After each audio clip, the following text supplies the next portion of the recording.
chỉ chú ipidan là chú nó chỉ phập ở đây rồi ipi hết nó cười nó chỉ út nhé đây chị khu apogin là chị khu ăn chị khu hạ gia bi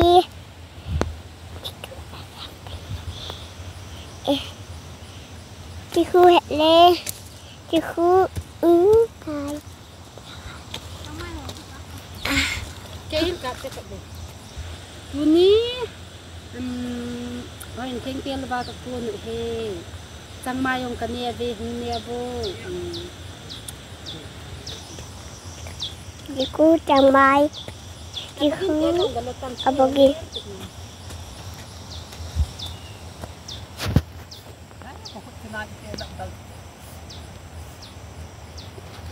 guys, lang ko na titape. Hey! Lang titape. Wow. Hello guys, na titape. We're still started. Lang ko. Here. Here. Lang ko. Guys. Lần ní mình chỉ tập thì khổ ổ cái là cái nó chịu chân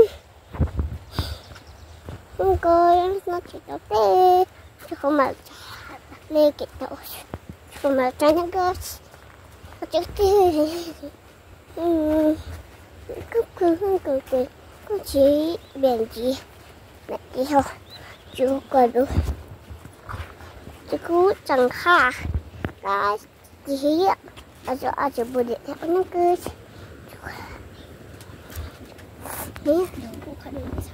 lô bộ chị có la được rồi lần của nó chỉ tao thế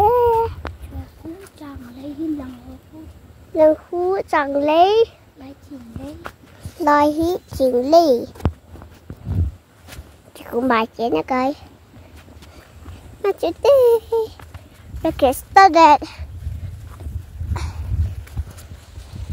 rồi xuống phơi xuống chiều cuốn hết chú quay vũ nó cười nó ngã ủa nó ngã ngủ bên ra guys rồi tụi nó chỉ tên here được rồi rồi sẽ chỉ tay rồi thì chẳng đấy nữa rồi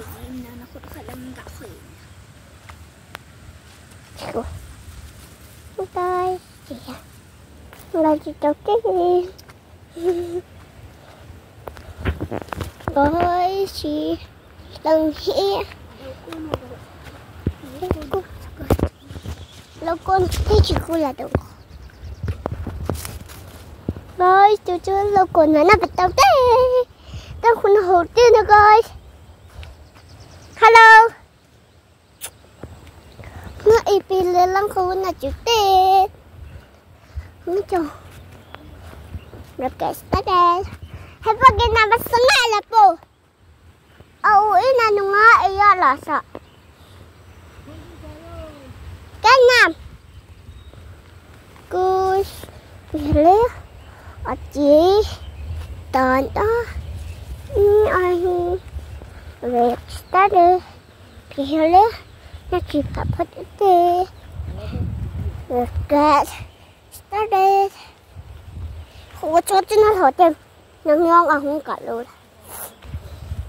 guys ở ui hiến anh muốn ở khung dưới yên ở hiến tôi lại làm bị vắng cho hạ vui rồi anh cái chú chút nó bị here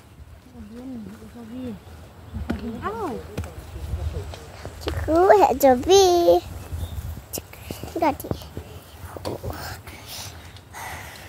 I just been pilang. Tiku apa Thế game? bây ta cứ tụ tan cặp ta xem. 1, 2, 3.